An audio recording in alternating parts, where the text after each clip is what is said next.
Salam sejahtera. Pada kesempatan kali ini kami dari kelompok 10 kelas A akan membahas mengenai protein. Protein berasal dari bahasa Yunani, yaitu protos yang memiliki makna paling utama. Protein merupakan salah satu kelompok dari bahan makronutrien atau nutrisi yang banyak dibutuhkan oleh tubuh, tidak seperti bahan makronutrien lainnya, misalnya seperti karbohidrat ataupun lemak. Protein memiliki peranan yang lebih penting dalam pembentukan biomolekul daripada sumber energi.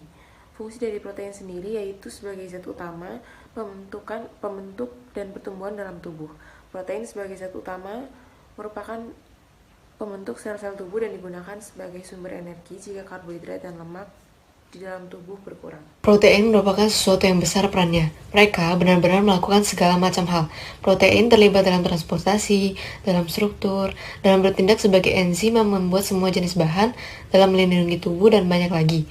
Kita semua harus menjadikan protein sebagai hal yang penting bagi seseorang untuk hidup. Jadi, kembali ke DNA yang berperan dalam semua ini. Semua sel seseorang memiliki DNA, dan DNA itu ada di dalam nukleus. Beberapa DNA adalah DNA non-kode, beberapa DNA merupakan gen yang tidak diaktifkan, dan beberapa lainnya ada yang mengkode protein aktif. RNA adalah asam nukleat seperti DNA, tetapi memiliki beberapa perbedaan. Perannya dalam sintesis protein juga besar. Dalam sintesis protein, kita dapat melihat dua langkah utama. Yang pertama, ada proses transkripsi, dan yang selanjutnya yaitu proses translasi. Proses yang pertama adalah transkripsi. Transkripsi terjadi di dalam nukleus. Ada 3 tahap yang terjadi dalam transkripsi, yaitu inisiasi, elongasi, dan terminasi. Saat terjadi proses transkripsi, DNA yang terkandung dalam nukleus akan dihampiri oleh RNA polimerase. Inisiasi terjadi saat RNA polimerase melekat di daerah promotor gen. Pada saat ini, RNA polimerase akan mulai membentuk mRNA melalui cetakan DNA template. Adenin pada DNA akan berpasangan dengan urasil pada mRNA. Tinin pada DNA akan berpasangan dengan adenin pada mRNA. Guanin pada DNA akan berpasangan dengan sitosil pada mRNA. Dan sitosil pada DNA akan berpasangan dengan guanin dari mRNA. Kemudian, RNA polimerase akan mengarahkan pembacaan dari arah 5 ke arah 3. Proses ini dinamakan sebagai elongasi. Transkripsi akan berakhir saat RNA polimerase sampai pada daerah terminator.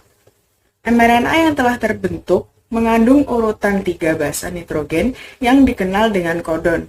Selanjutnya, mRNA akan meninggalkan nukleus melalui pori-pori nukleus menuju sitoplasma untuk melakukan translasi.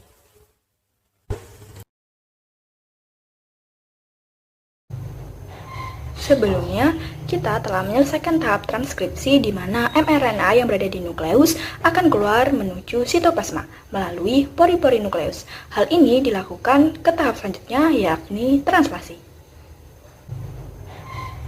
Ada beberapa poin tentang translasi yang harus kita ingat di sini. Pertama, translasi merupakan proses penerjemahan mRNA untuk dibuat menjadi bentuk protein.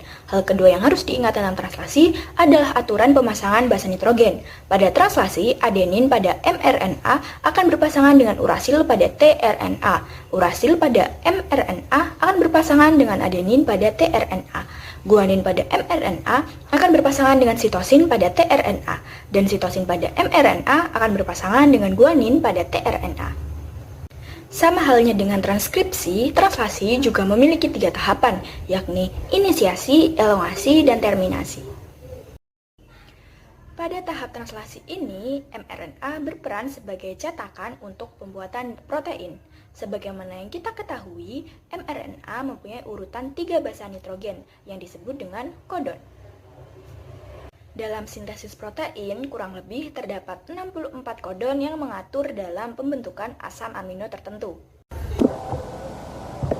Terdapat 4 kodon khusus, yaitu 1 start kodon yaitu AUG dan 3 stop kodon UGA, UAG, dan UAA. Tahapan translasi dimulai dengan terikatnya subunit ribosom kecil ke bagian untayan start kodon. Kemudian setiap asam amino dibawa ke ribosom oleh tRNA spesifik.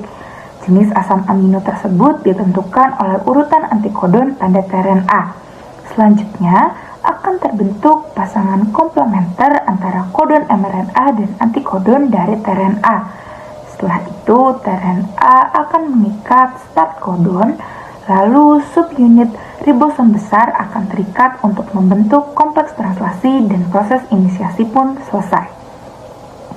Dalam subunit ribosom besar, terdapat 3 ruangan berbeda yang disebut dengan situs E untuk exit, situs P untuk peptidil, dan situs A untuk aseptor. Selama elongasi, setiap asam amino dibawa ke untai mRNA oleh tRNA melalui pasangan basa yang sesuai dengan kodon dan antikodon. Setiap antikodon pada tRNA merupakan kode yang sesuai dengan asam amino tertentu.